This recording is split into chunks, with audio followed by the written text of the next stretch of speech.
ఏంటి అప్పటికిప్పటికి ఏం మారింది అరే వాళ్ళకి కనీసం గౌరవం కూడా ఇవ్వలేరా? వాళ్ళకి ఇంత సమయం కేటాయించలేరా? వాళ్ళకి సంబంధించి ఏదో పేపర్ ప్రాబ్లం ఉంటుంది ఆ పట్టాకి సంబంధించింది, ఒక 10 నిమిషాలు టైం కేటాయించి దాన్ని సరి చేసి పంపలేరా? రేపురా మాపురా. రైతుల కంటే రైతుల సమస్యల కంటే మీరు ఓడబడిచేది ఏముంది అక్కడ? సిగ్గు అనిపించట్లా సిఆర్డీలో కూర్చున్న వాళ్ళకి?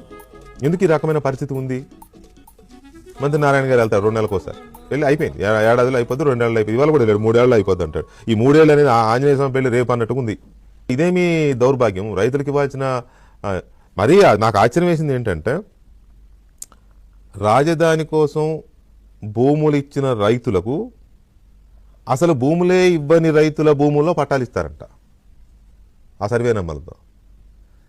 దీన్ని ఎలా అర్థం చేసుకోవాలో కూడా, అంటే ఇది ఉద్దేశపూర్వకంగా ఇస్తున్నారు అనుకోవాలా, లేకపోతే నిర్లక్ష్యం అనుకోవాలా, లేకపోతే అసలు వీళ్ళకి రాజధాని ప్రాంతంలో ఉన్న భూముల మీద రైతుల మీద లేకపోతే గ్రామాల మీద వాటి మీద పట్టు లేదనుకోవాలా, లేకపోతే రైతులతో ఆటాడుకుంటున్నారు అనుకోవాలా? ప్రభుత్వానికి తెలిసి జరుగుతున్నాయా తెలియక జరుగుతున్నాయా? ప్రభుత్వం ఇన్ ద సెన్స్ నా దృష్టిలో ఇక్కడ చంద్రబాబు నాయుడు గారు ముఖ్యమంత్రి గారు, ఆయనకి తెలిసి జరుగుతున్నాయా తెలియకుండా జరుగుతున్నాయా ఇవి? అసలు భూమే ఇవ్వని వాడి భూమిని భూములు ఇచ్చిన రైతులకు పట్టాలు ఇవ్వడం ఏంటి?